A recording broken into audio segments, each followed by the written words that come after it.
Was it raising just because of the EPS issues? What might be tracking after spray? Yeah, so I don't know what he set it for. I set it for 12 feet. 12 feet, so. But you can turn terrain off. I did.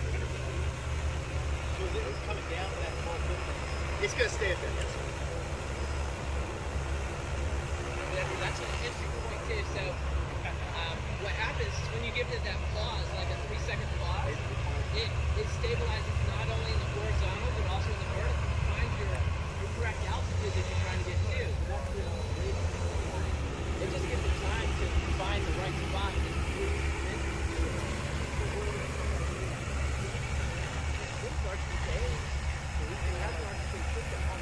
Yeah, I don't have it hooked up. So how is it coming down from now? No, I didn't put it on there. But I could. Yeah. That's it. I don't know, any questions? The front bearing, is he dictating frequency of his mass? No, it's optimized. Yeah, so I just click on the map, or you can do it on a track, or you can go to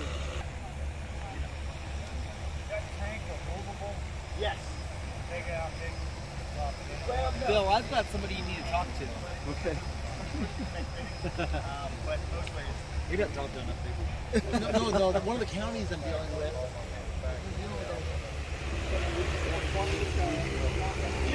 Does anybody want to fly it? I don't care. No. Sherry wants to fly it. Okay. So when you go, you push forward. So it's the back's to us. So if you push this stick forward, it's going to go forward.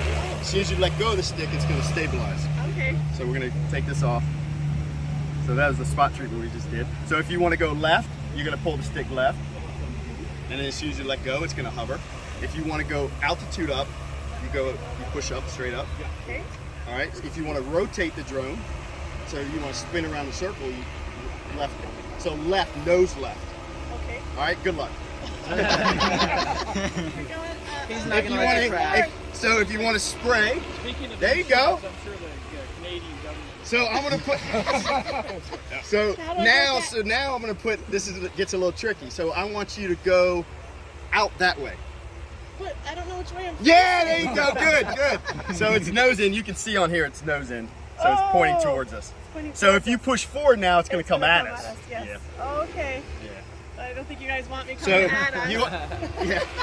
So we always teach, you always want to fly tail end when you're landing because left is, left, right is That way right. when you Right. make a mistake, you push it away from you. So if you want to spray, you can hit that button. Which buttons? Yeah.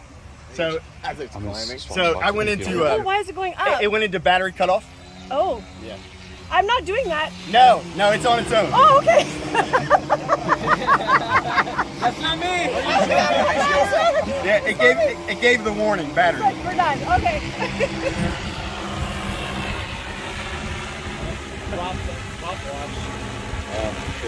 Thank you all. Thank you, David. Appreciate it. Thank you.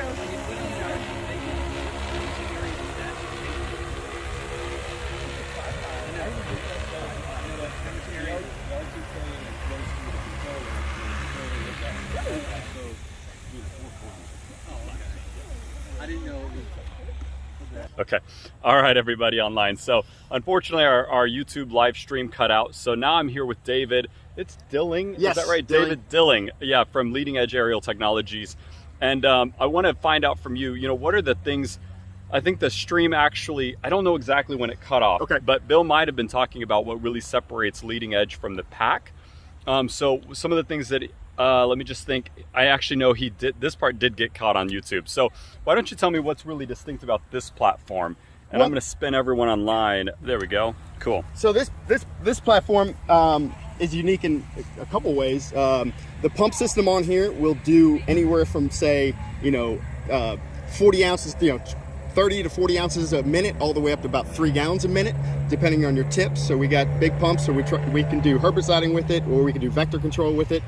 Also, switching to granular, we don't have the granular hopper on there, is about a 5-minute switch to do a granular hopper. And that would just be basically pulling You're pulling that out of there, right here. and then you're just taking the pumps off, At the bottom Yeah, here. and then also you can do, I don't know if you guys caught, but we can do spot treatment where we can hover over the spot for say 3 or 4 seconds and then apply for 3 or 4 seconds or however long you want to do it. Yep. We can mount a center nozzle under here with the boom configuration. So you have, with RTK, you're down to 3 or 4 centimeter accuracy when you're trying to hit that weed or whatever you're trying to kill. Yeah, it'll do ULV, adult sighting. We have those tips. So the different pumps, because obviously you want to do anywhere from say 70 to 80 milliliters a minute, all the way up to say 300 milliliters a minute coming out. Yeah. So yeah, all of our own software here on the handheld. You can save the plans, come out. You've got sorties and all the data afterwards. You can download onto a GIS program, so you can see your swath pattern, points, all that. Awesome. Yeah. Awesome. And then what's the easiest way to transport this? Easiest way to transport this thing. Because it's pretty it big, is right? Big. It's hard to see kind of online, so but if I back up a little these bit. all fold up. Okay. So if I had the battery off, these fold up. I don't have the prop holders with me, Sure. but this is going to fold in. The front and the back ones fold straight down. Aha. So this is kind of cool. So it just goes into here, into the slot. This one folds. Kind of that, overlap each and then other. you would have, and then obviously those fold and these fold straight down. And you have to take the booms off with just this pin right here. Yep. All right, and then there's a push to connect for the tube fitting, and you slide this boom right off. Because I think that's generally the biggest concern with large platforms like this is that it gets to the point where they're so hard to transport, right? They're so difficult to use in that regard. So this one will fold. I mean, if I put the front and back down, you only have about 3.5 feet. Right. So. Yeah, because we're basically from here to the end of that rotor arm over there. Yep. And we have terrain following here on the front. And Yep. then we have obstacle avoidance radar mounted here on Down there, I see that. landing Yep. gear. Yes. So another question for you, and you might have answered this earlier. Different platforms will follow different flight modes or flight configurations, right? So some of the platforms we sell will always fly, so they'll go to the end of the field, they'll slide right or slide left, and then they'll fly backwards. Yes. What has y'all choose to rotate the aircraft? So we rotate the aircraft so it always follow the line on the polygon, so the pass. So when it comes into that waypoint, it'll turn the spray off, rotate, keep staying forward, and we do that because if you have the nozzles configured in a certain way, angles, you don't want to fly. You want to fly always consistently forward. If you fly backwards, then those nozzles pointed at a certain angle are going to act differently than forward or backwards. That makes sense. Okay. So based on the nozzle configuration, that's going to be important based on the application itself, Absolutely. right? That makes sense. Yeah, droplet sizes and all that. Totally. Yep. Okay, awesome. Cool. Well, thanks a lot. Anything else you want to show us? I mean, it's a beautiful platform for sure. I appreciate it. Yeah. It's been a lot of work, but it's turning out wonderful. Yep. Awesome. So, and then the spot spraying part. I heard earlier something about how you basically will lay out those spots on the map, and then the software will actually optimize the flight plan for you. Is that right? Correct. So if I want to just click on the map in certain spots, or you can do it in a GIS program where you can get down to accuracy better. Great. Better map. Yep. To pick the spots, it'll optimize that, and it'll go to that spot. And if they're more than 30, if they're less than 30 feet away from each other, it won't rotate. So it's easier on the drone and battery. Sure. It'll just slide over. If it's more than 30 feet, then it'll point in that direction. Okay, makes sense. And then you can also do path spraying. So instead of doing a polygon, you can click on the map. If you want to go around, say, the outside border of your polygon, you want to clean that up, or outside of a lake or something like that, you can click on that and it'll go around. You can turn it. You can turn off at each point. You can turn the spray on or off, you can say. So if you need to cross a road or whatever you may be, or something you don't want to spray, you can click on that point and say, I don't want to spray from that point on. There you go. Brilliant. Cool. Easy. All right. Well, thanks so much for the time. Appreciate you putting this all together for us. Thank you all. Yeah, my pleasure. All right. So, thanks everyone. Y'all enjoying the demos? Yeah? Pretty awesome, huh? So we're going to show you our small 10 liter. So it's called the M6E. Been selling this particular platform for 3 or 4 years now. This is the newest version. Yeah, and of course it's always upgraded with latest features and technology and all that stuff. What I really like about this particular platform is it's just really easy to use. It's very transportable. It's all user serviceable, so you don't have to send it in to any shop or anything like that to have it repaired. The whole design is that out in the field, it's easy to go. So that's the goal. It's kind of funny looking at, it's actually the same capacity as this one. So, you know, the physical size of them is, they can look a lot of different ways depending on the actual hardware itself, but the capacity is the same. So we're gonna do a couple things. Simon's gonna build a flight plan that Joy's gonna record. You guys can kind of look over his shoulder. But the whole point about this platform is it's really easy. So everything's just click, it fills in. There's a lot of intelligence built into the software. Simon can input the application rate that he wants to apply for that particular chemical. And you can do polygons, you can do awkward shaped fields, because obviously there's nothing that's perfectly square.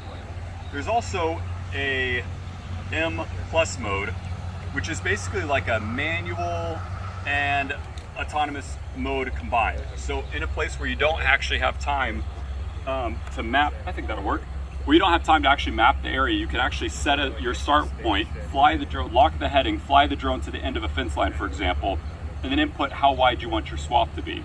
You hit a button and then the drone will continue repeating that pattern over and over and over until you stop it.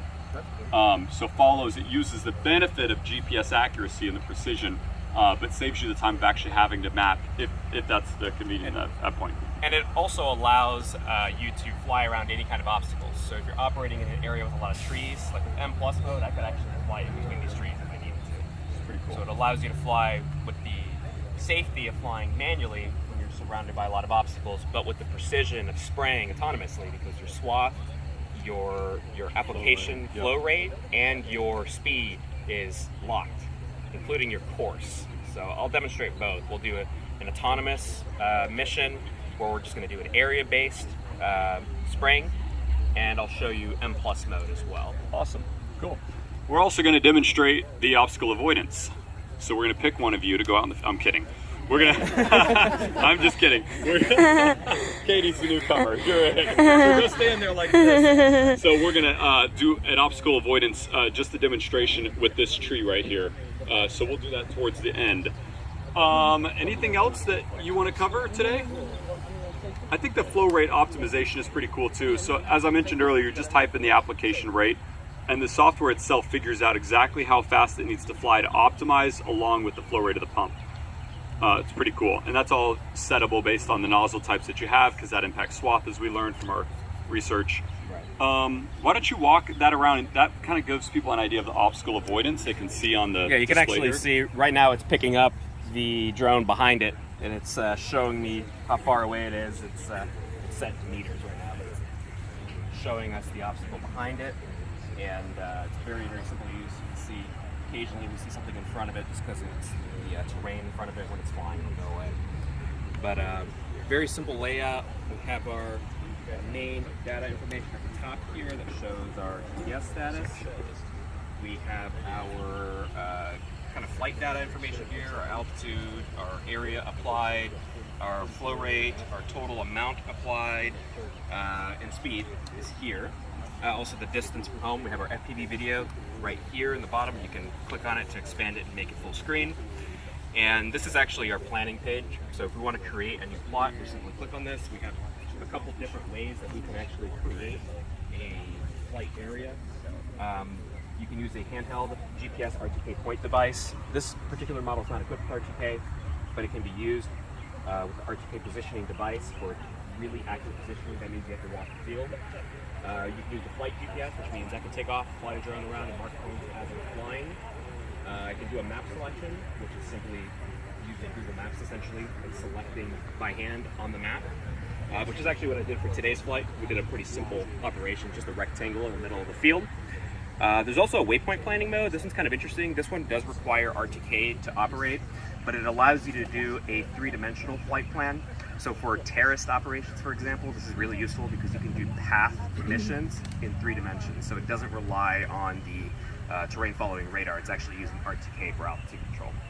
That's a neat feature. And lastly, there's another option where it allows you to import .kml files. So you can actually create your polygon from external sources. So if you need to import a shapefile, you can actually convert it to a KML file, import it. you can even go on Google Earth and create a polygon area for it. A lot of flexibility in terms of actually creating the flight plan. It's also tied into a user account, and you can actually share the flight plans between accounts and between different devices. So for example, the flight plan that I'm flying today, I actually created on my phone 3 days ago. I shared it to my account, and I have it on this device as well. So I could use as many devices as I wanted, logged into my account. All of my area missions show up there. And if I start flying an area and I don't complete it, it ends up in my partially completed list. It shows a percentage of how much I completed, and I can resume it at any time. So really straightforward. And that's particularly important when it comes to having a workforce out there, right? We've got a lot of these aircraft out that are swarming, or in teams of people that you have. Flight plans can be seen across different devices, you know, and managed remotely essentially. So your, you know, local operations manager can see everyone's productivity in real time. That's particularly awesome, I think. There is also a online web portal that's tied into this as well, where you can actually see previously flown flight plans along with the area as well. And something else I really like, which is a really simple feature, but I found really useful, is over time you might end up having hundreds, if not thousands, of different areas that you apply. And it actually allows you to sort by the one that's closest to you. So it uses the GPS within your device to determine where you are. You sort by distance, and it shows you all the ones that are nearby. There you go. Which I really, really like. It's a simple little feature, but it's so useful. So if I'm in Georgia, I can just click sort by distance. It'll show all the ones nearby. That's awesome. It's a neat little feature. Yeah, so, you know, the drone hardware itself is pretty straightforward. And I think across the industry, most of them have the same features nowadays. They all have terrain following. They all have options for RTK. You know, most of them have options to be able to type in an application rate, but I think sometimes it can get really complicated as an end user. You know, we've sold platforms that have been very complicated, and, you know, going through training classes, people are like, So what we really, really, really like about this particular platform is just the ease of use. The easier it is, you don't want to lose any of the productivity, of course, right? But the easier it is, the less problems you're going to have out in the field. Right. So I'll do a quick demonstration of how quickly you can create an area base, an area to spray. So what I'm doing is I'm using my map selection, which allows me to select a point on my map to set a point. I can position my map. One thing I really like is that you're not just tapping on the screen, you're actually moving the entire map around, and your points in centers. It's a lot easier to actually mark. I'll do a really quick, simple boundary here. Just going to do 4 points. It'll show you the distance between each point, which is really useful, especially if you're doing square fields. If you know the distance, you can actually get extremely accurate points even with a map selection, which is one of the least accurate methods of creating an area, but it works really well. Something else I really like, the obstacle point, you have 2 options. You can do a circle radius-based obstacle. For example, this looks great for a power line or a tree. You can also do a polygon-based obstacle. So if I'm flying around this barn, I can actually set up the entire area as a rectangle, for example. Actually, you can put as many points as you want and have a irregular shaped obstacle as well. So it makes it extremely simple to do. Here's a polygon-based obstacle. Reference point there. And you have these 3 points, and there you go. So there's our obstacle. So once you create your area, you basically have to just save it. You select the confirm, save, and it asks me if I want to continue mapping, so I can do multiple missions. Of course, you don't need to be in the field to do this. You can do it in your office. We can go ahead and hit no, and it's as easy as sharing the block data to allow you to fly it, and then it brings you into the flight plan page where you can actually set your swath, your obstacle distance, your one thing I do want to mention that I wanted to talk about yesterday with wind conditions. One thing I really like about this software is it allows us to adjust how far away from your boundary you can be on any side. So you can select either side or all sides and bring the entire area in. But if you have windy condition, you can bring one side in, right? So that allows you to adjust it really easily, and you can just enter the distance that you want that side to be brought in. So very, very simple. So we'll go back to our start page here. We'll go ahead and load our area that we created. There it is. Again, here I can adjust all my settings. I'll quickly go through them. We can adjust our swath. We can adjust our indentation. That's the setting I was telling you about, where you can adjust how far in you are, our obstacle boundary distance, route type. There's actually 2 different modes that you can fly around obstacles. You can have it fly around an obstacle or fly to an obstacle and back. So with some settings it can be more efficient. And it's super easy. You hit OK, we can hit the start button. It's going to ask us for our spray settings. In this case, we're running at about 2 gallons per acre. Our flight speed, whether or not we want our radar on. That's actually our terrain following radar. In this case, we do have it on, and we're going to fly at about 3 meters, about 10 feet. Okay. Hey Brian, just a comment. Yeah. Okay, so Simon, you're saying that you can. Oh, I'm sorry. No problem. Mike's Been training. facing that way. I don't need to hear me. Hey, one of the things that Simon was talking about is like bringing that border in, right? So if you, the nice thing as a pilot, and hopefully that can be documented, right? But if there's ever a drift complaint, you can show, like if you can provide that file, the log file for that, to show the regulators, whoever the authority is over you, that you exercise caution and that you brought that in to minimize any drift on the downwind edge like that, then that can help defend you in court. Absolutely. If you ever have a drift complaint against you. So those records are really important, and if you show that you're exercising good judgment by doing this, you're being cognizant of the weather conditions and trying to use all the best practices available to you as an aerial applicant, that can help defend you in court. That makes sense. Yeah, good point. Thanks, Dan. So right before we fly, it does a quick automatic task check. This is essentially a pre-flight checklist. It's going to make sure our GPS signal is good. It's going to make sure our compass is good, our IMU is good. It's going to allow us to set our takeoff altitude too, which is different than our route altitude. So our takeoff altitude is a little bit higher, and all we have to do is slide to the right, and it's going to take off, and it's a one-button operation. So we got a few minutes for questions. Anyone have any questions about the platform or the system or software? Is it swarm capable, and how many if it is? Okay. Is it swarm capable, and if so, how many sure. can you swarm? So you can swarm. The caveat with these systems that they do require a controller per drone. However, with the way the software is set up, that easily allows you to share your flight plans between accounts. It makes it really easy to swarm. You can actually have one large area and split it into as many sections as you want and send each section to any drone and swarm. But again, you do have to have a controller for each aircraft, which in my opinion is a preference to me because I think it's a lot safer. You can retain control of each aircraft a lot easier. You don't have to go fumble through a menu and select which aircraft. That takes too long. If there's something wrong, you need to be able to take control immediately. So I don't see that necessarily as a downside, and it allows you to fly multiple aircraft in different locations too. So if you have, typically when you're swarming, likely you're gonna end up having to take off from different positions to be efficient. Because if you're swarming, you're flying different sections of a field. So you might have a 2-man operation, have one person here and one person on the opposite side of the field. And with 2 controllers, it's like an independent operation. You still have the efficiency of only having to map it once, right? Right. So You don't have to map it on each one. Yeah, good question, Carl. What other questions do you have? Look pensive, Jeremy. Okay, any other questions? All right. All right, cool. Get it ready and Yeah. take off. Let's fly. This aircraft is also going to fly from the left to the right. It's a little different flight pattern than what you've seen with the other platforms. I guess we need to face that.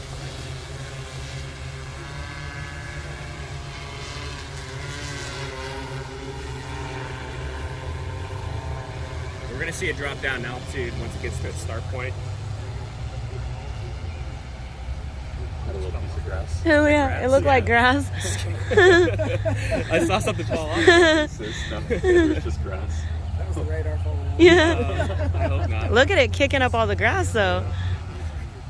Here it goes. You can see it's following its the terrain already. We do have the terrain radar on at this time.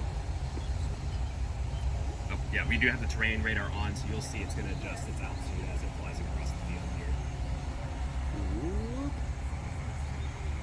So as it gets to the end of the path, which is right about there, you'll see it's going to shut the pump off, slide to the left, and then resume its mission. There's a couple different modes actually you can use to fly the mission. Right now it's in its standard mode. There is also a coordinated turn mode, which actually allows for a banked turn. It's still going to fly forward and backwards, but it does allow for a little bit faster operation. It rounds off the corners essentially. It keeps the speed of the aircraft up. In this case, it's a little more accurate because it comes to a complete stop at the end of its path. And how? My question for Simon is how accurate, what's the precision on the standard GPS versus RTK? Yeah, really the standard GPS nowadays is pretty darn accurate. For standard crop spraying, regular GPS will do 99% of operations just fine. RTK will improve the accuracy down to centimeter levels, which it really helps in cases where you have bad GPS signal. Essentially, some countries have poor positioning, but in the States, North America really.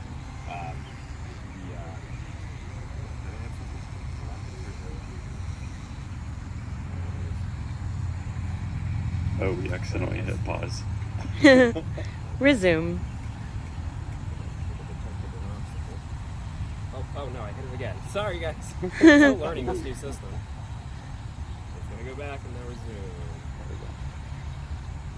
There it goes. Okay. That was an unintended example of the pause feature, by the way. One thing I do really like about this system is you can always override the aircraft at any time using the controller. So for example, right now, if I see something in my way and I want to have the aircraft climb, I can just give it some throttle and it's going to immediately climb. And if I let go, it's actually going to go back down to the altitude I set.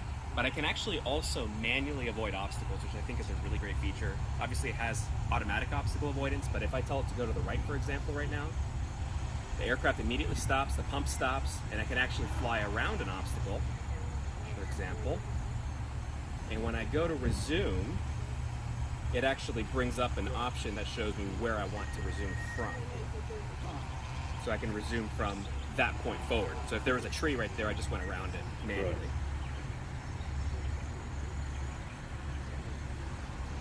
So really, really simple operation on this. Even though this particular software version is pretty new, there's more than 2 million flight hours accumulated on this airframe worldwide. So it's tried and true, which is also something we particularly like when it comes to putting these things out in the field and getting a lot of productivity done. That's a lot of flight hours. Yep. That's a lot of flight hours. The automatic obstacle avoidance system, actually, there's an option. By default, it's set to stop at an obstacle and you can manually fly around like I just did. You can actually also have it automatically fly around an obstacle. And the way it works is, if it approaches an obstacle and detects it using the radar, it will actually shift in the direction in which the aircraft has already flown.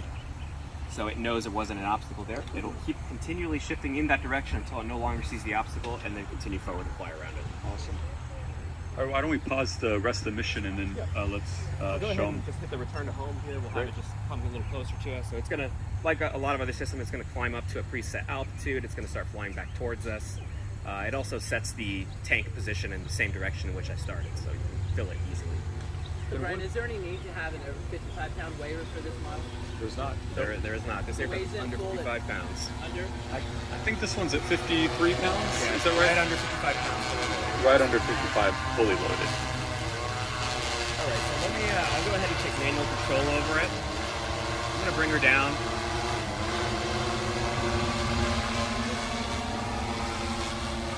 So what I'm going to do is I'm going to enter M+ mode. So right now I'm in M+ mode, and you might notice it's set its altitude. And let me go ahead and set our settings. So we can set our spray width, our dosage, our application rate, and speed from here. Set our speed a little higher. Let's turn it all the way down. And we'll turn M-lock mode off for now. Okay, so in this mode I can set my orientation, and when I tell it to fly forward, it's going to automatically turn on the pump. So right now I'm there we go. I'm just telling it to fly forward. It's running the pump automatically.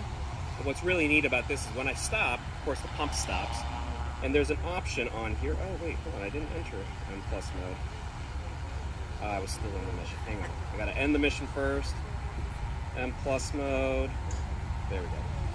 So now I can actually hit a button and shift left or right a set amount. So if I tell it to move right, the drone shifts to the right and stops, which means I can now fly backwards. You can see it locks its speed. And when I stop again, the pump and aircraft both stop. I can shift to the right again, right there.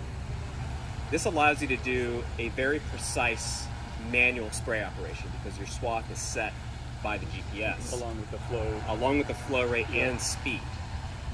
So this would be for like in a regular shape that you weren't able to map out, but you can Right. see it, right? That's right. You can see where the boundaries are. Yeah. We have a lot of guys in the utilities industry that really like this for flying in between power lines. This would work really well if you were flying in between these two power lines because you can very quickly fly the area without having to map it. It would take longer to map it than to just put it in M+ mode and fly it, right?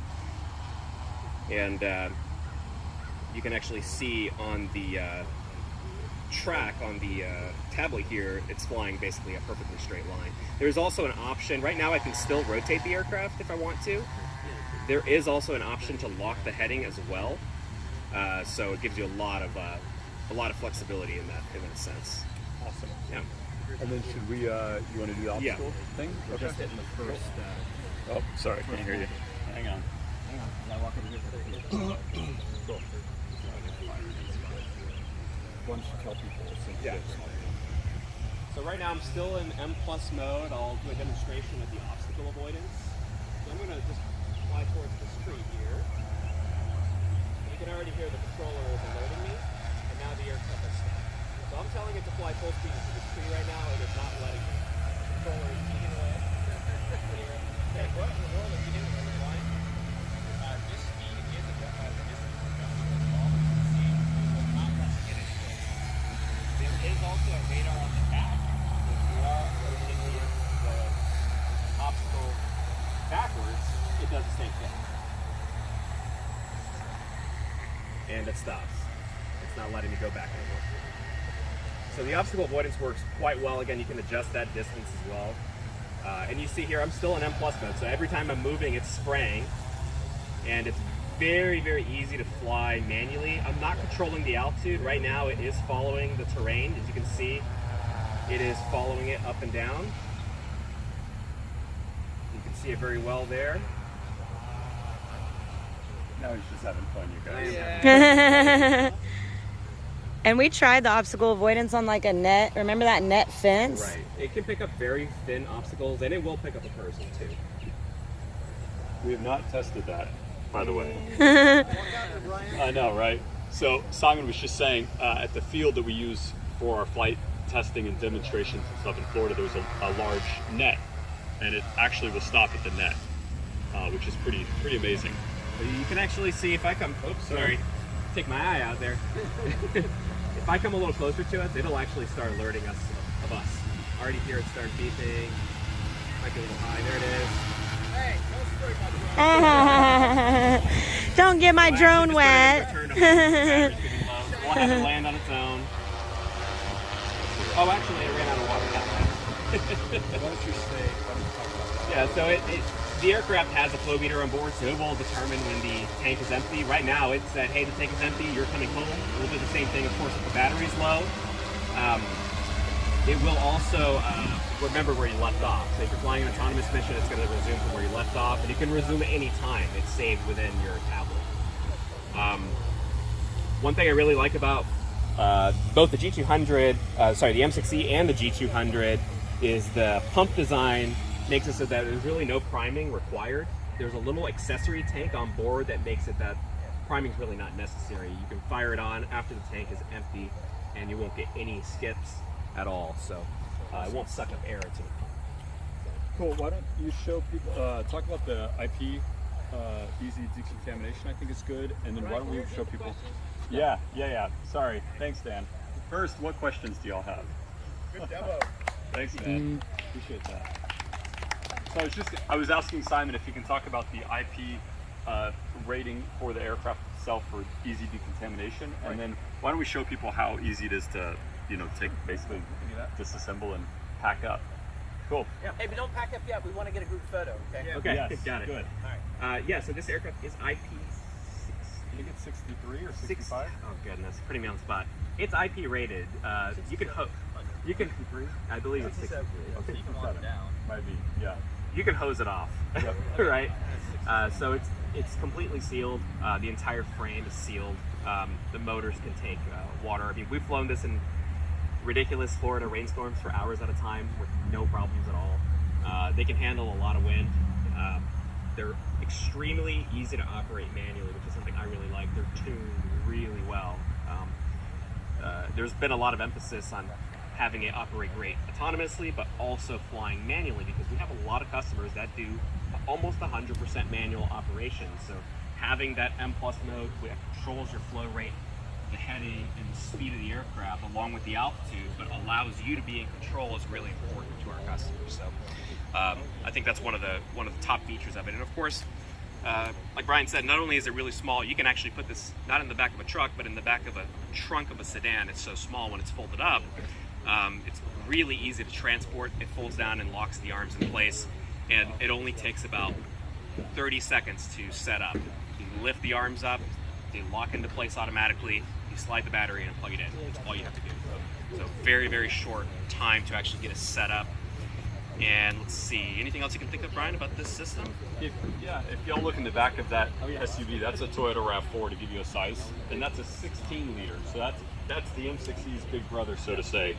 I think big brother's a bad word to say right now. Big sister, maybe? I don't know. Anyway, that gives you an idea of, and Big Daddy? they're built from the similar design philosophy. So very, very similar. The parts that come out of the fuselage there, the tank below with the big fill neck, those are also quick swap tanks. So if you're using chemicals that you don't want to contaminate, or don't want to cross, have those. You want to have a separate tank for different chemicals. It's really easy to swap those out. That was going to mention, along with the granular spreader. And the granular spreader for that particular aircraft. So similar philosophy, and again, all user serviceable, which is really important to our customers in the field, that if something goes down, if they've got a problem, they can just out in the field with basic tools replace stuff within minutes instead of hours. Spare parts, and we send everything out with spare parts as well. So Does that one have a quick swap tank as well? that one does have a quick swap tank. Yep. So why don't we walk out there and we'll show you all the design of that one. That'll give you a good sense of it. Cool. And then we'll be out here for our group photo anyway. Yeah, there we go. How about that, Dan? Simon's 3-year-old son helps him put up the arms and put down the arms. That's like his favorite thing to do. Yeah, It's really Joy was just cute. saying that Simon's 3-year-old son, Mateo, loves unfolding the arms of the drone. That's his big job when he's out at the field. He puts them up and puts them down. Puts them He's our up. future drone pilot. We'll go ahead and unplug the battery. Hey, so if you guys are from the south, these little piles that you see in the field, you want to avoid those, all right? Those are fire ants. Oh yeah. Yeah, we'll show you. If you like little red spots, Yeah. So that's how the arms drop. There's a little holder for the props. Crazy, huh? So, the company that manufactures this aircraft is a company called TTA, and they've been building spraying drones longer than anyone else, basically in Beijing, including DJI. DJI has been building drones for a long time, but not sprayers.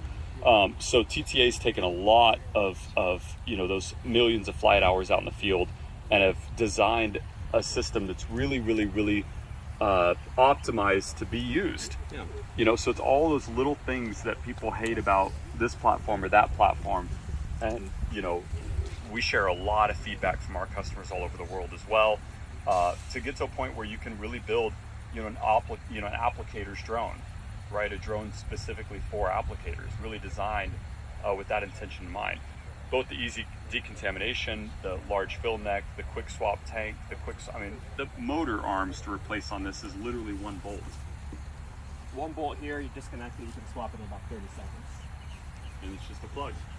So if you run into something out in the field, hopefully, we don't want that to be a thing, right? But when it is a thing, because you got to plan for that, it's easy to do.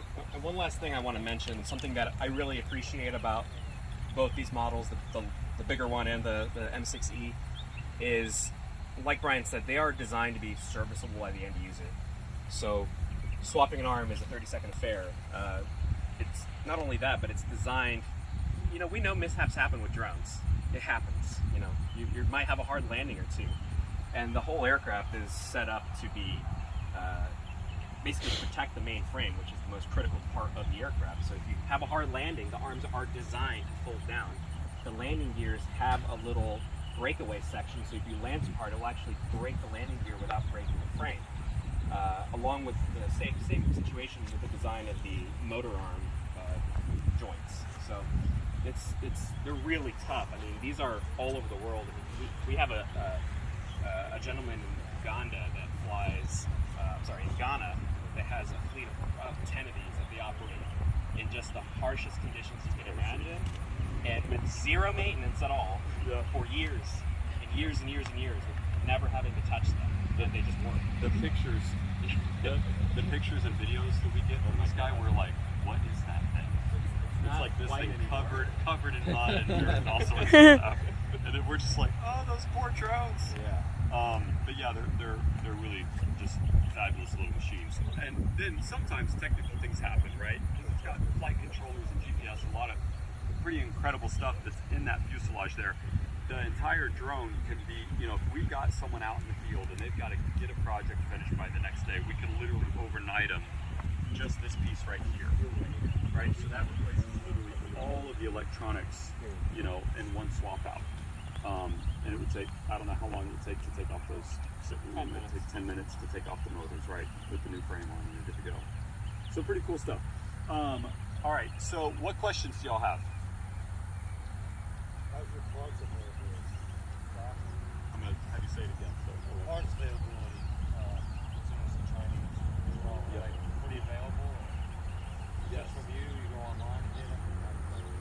So I'll answer the first part of that. So we are rolling out a new website that's going to be really e-commerce focused. So all the parts will be available on there. You just go on like Amazon, add it to your shopping cart, and just check out. We also, as a standard kit, include the most common spare parts because we've learned over all the years of selling and providing spraying drones that having spare parts is everything. Especially given the current condition of getting goods overseas right now. Yeah. It's like who said yesterday, Carl, was it you that said the container ships sinking out off the coast of California, right? We did have a container batteries fall off of a ship. From a storm. It was a storm. That was pretty sad. Luckily, they were insured. Yeah, your batteries were in there. But yes, we keep all of the most common spare parts in stock.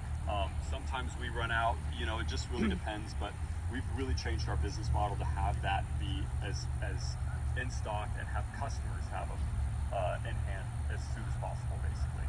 So instead of, we used to be kind of reactive, right, where people would order them and we'd sell them everything we had, and then we'd be out of stock. But now we're really proactive in just making sure everyone has them in hand, so ahead of time. I'm just going to mention, like Brian said, we've kind of have a really fantastic relationship with the manufacturer, who basically keeps us stocked up with all the parts. Yeah. So that is something that we, that's something that we've definitely learned. We've got to have all those parts in stock. We need to be able to send parts out when people need them. And luckily we can overdone parts just about anywhere in the States and beyond. You want to talk about the price point or anything about this? Yeah. Do I know how much it costs? Hey Brian, can I say something while you're thinking about price? Yeah. Okay, so from my experience, the most I got it, Brian. Okay. Hey, so from my experience, the most important part that you're going to need to stock up on is props. It's props. Right? So if you have a hard landing, it's going to protect the integrity of the structure and stuff, and it's going to protect that motor, but the props are not going to survive. So you got it. Most important thing is props. Just keep them in stock, and then you can keep rolling. Yep. Yeah, I agree. Thanks. You give me this little box to carry around that you didn't want to talk into. Okay, I see. No, it's good. Thanks, Dan. Good point. Yes, Sarah, come over to you. Sure. With my little box here. We were just noticing the nozzles directly below the rotors there, and then compared to the ones with the boom spray. From your perspective, what do you see as pluses, minuses? How do you feel about that? Okay, really good question. Did everyone hear that question from Sarah? Repeat it, Brian. Yeah. Repeat it. So, say that again, Dan. Just go. Okay, cool. Go ahead and repeat the question for us. All right, so Sarah's saying she noticed that the nozzles on this are under rotor design versus out on a boom. And what benefits, what drawbacks come with that? So first thing, this aircraft has an optional boom for customers. It really depends on the application, right? In testing that we've done with Dan at the USDA ARS, we didn't see any significant difference in under rotor versus boom mounted nozzles. It was more about the quality of spray deposition, was more about the nozzles used for the job. Okay. There are going to be other applications that are out there that I'm sure a boom is going to be a better fit for, right? So that's why we want the option. The convenient thing about this is what Simon was showing. When they're under rotor like that, you just fold the arms down and pack it up. There's no boom to deal with. when it comes to transporting aircraft with booms, because some of our older models had booms, and you can trip over the boom. I mean, they can get pretty, they can get caught up in trees. Yeah, and you can have leaks of connections too. You never have to disconnect anything. I guess that's true, huh? So really, you know, it's got to be application specific. Yeah, but from the testing we've done, there's been no significant benefit or drawback either way. Yeah, good question. We get asked that a lot. Hey Brian, can I add Yep, to that? sure. Okay. Hang So- on. Oh, You you're gotta gonna talk make in me the do this microphone. again. Okay, so Brian's right. I mean, we found that at least for the drone specific models that we tested, did pattern testing, that had them under rotor and on the boom, they patterned okay. But it really depends on the model, right? So we just verified that it was okay like it is. But the problem is if they're under rotor, you can't adjust those. So if it doesn't pattern out well, you're stuck, right? It's not good. At least with the boom, you can adjust that until you get a nice pattern. So fortunately for this, and even some of the DJIs that we tested early on, it was the Agris M1. It's been so long. Yes, this is the one, right? You know, just the dumb one. The dumb one. Yeah, the dumb one. And it patterned out just fine. It had a really good pattern actually. But those were fixed also under rotor. So the point here is that you got to pattern test them. If you don't know what that pattern looks like, test it. Make sure you know ahead of time what the pattern is at certain heights. Height is really important. Speed didn't really affect it too much, but go know these things ahead of time. Pattern test them yourself. Know what those the effects of height and speed are with your particular nozzle configuration, whether that's under rotor or on boom. Yeah, awesome. Thanks, Dan. That's one of the reasons my company invested, you know, the time and money into doing that research with y'all, is because we wanted to be able to say, you know, with a straight face to our customers that yes, here's what the pattern looks like for this, and here's what you need to do to make sure it works in your application. Yeah. What are the questions you have? Yep. Hang on, Matt. Just to comment on that. Yeah, sure. From a registrant standpoint, right? It'd be great for the manufacturers to provide that deposition data up front when we're looking at the models, right? Yeah. And obviously, you guys are doing that work now, but for continuing models, when we're doing changing the configuration, that'd be great to have that as a brochure document that you can say, hey, you know what, this is we did our SWAT testing at 2 meters above ground height, and our Brilliant. Yeah. Good. We'll continue making that available. That's a great point. Thanks, Matt. Yeah. Oh, good. Okay. He knows how much it costs. What did you say? And it'll be in the ISO standards. That's right. Yep. Yeah, that's right. So I do want to just talk about real quick about the price point of this aircraft as you see it. So we do offer a couple different packages, but by far most popular is called our Productivity Plus kit. For this aircraft, it's $17,500, all inclusive with shipping to your door. What that includes is the aircraft, the controller, of course, the software. It includes 4 batteries, 1 charger. That's a 10-port charger. It includes a comprehensive spare parts kit with pumps, motors, landing gear, and props. Yeah. And what I probably think is the most important is it includes a 2-year warranty. Yeah. And it's a full coverage warranty. It's not really a warranty, it's a drone protection plan. Yes. So it's included with that purchase. It's a $600 deductible that covers not just the drone, but everything on the invoice for a period of 2 years. So if you crash this thing into a tree and completely destroy it, you pay out $600 and you get a new one. Yep. And that pilot also error goes is for the covered. batteries, the chargers, everything that's included, even the spare parts kit. Yeah. It covers the entirety of the invoice. So that is something so important for commercial, and it's designed for commercial applicators. It's not just for private individual users. For commercial applicators, that gives you the reassurance that your investment is protected for 2 years. Beyond that, it also includes training, either in person or virtual. So in person is at our beautiful location in sunny Florida, or we do offer a virtual training that's more geared towards users that have some experience and just need to learn the software. Yeah. But that is all included for that price. That one's $17,500. The 16-liter model is the same kind of package, is $20,000. So it's a little bit more for the 16-liter model.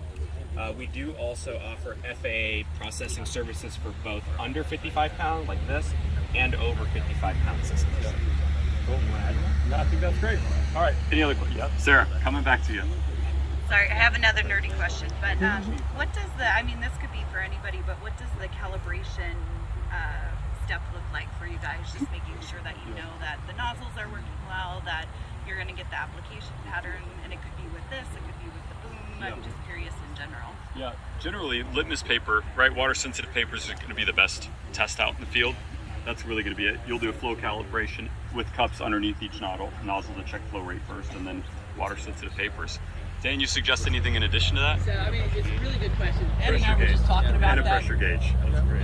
Pressure gauge that you can key into it. Yeah. And then so when you're doing your testing, you can say you get 60 psi with these nozzles. You can adjust what the controller PWM breakdown.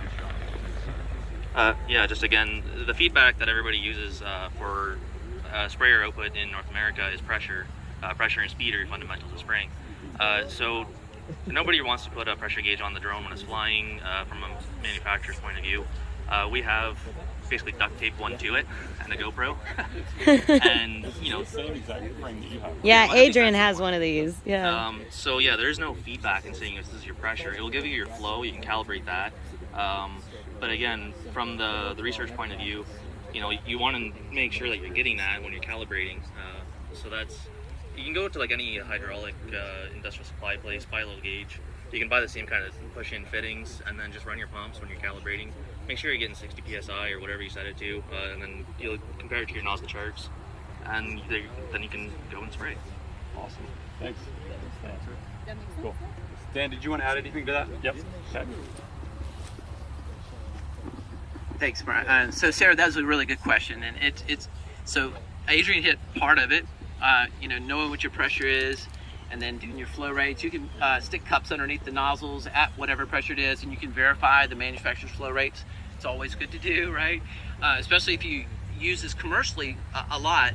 As nozzles wear, their flow rate characteristics change too, right? Those orifices open up a little bit, your flow rates increase, and you might not notice that if you don't do calibration on a regular basis. But Ed and I were just talking how nice it would be during this field demo, maybe next year, to do some pattern testing with you guys. Show you how we do that. Now, on the research side, we normally use string and fluorescent dye and, you know, special equipment to do that, and I could bring that set up, but the easiest thing is to use the water sensitive papers. Set those out about a 3 foot, 1 meter spacing, something like that. So you can get tons of data from that. You can see what the droplets look like. You can see what the coverage is. If you run it through some special software, it'll tell you what your application rate is, you know, based on the size of the card and how much is on there and that kind of things. That we'll try to do that for next year. We'll try to do some pattern testing and show you exactly what we do for that.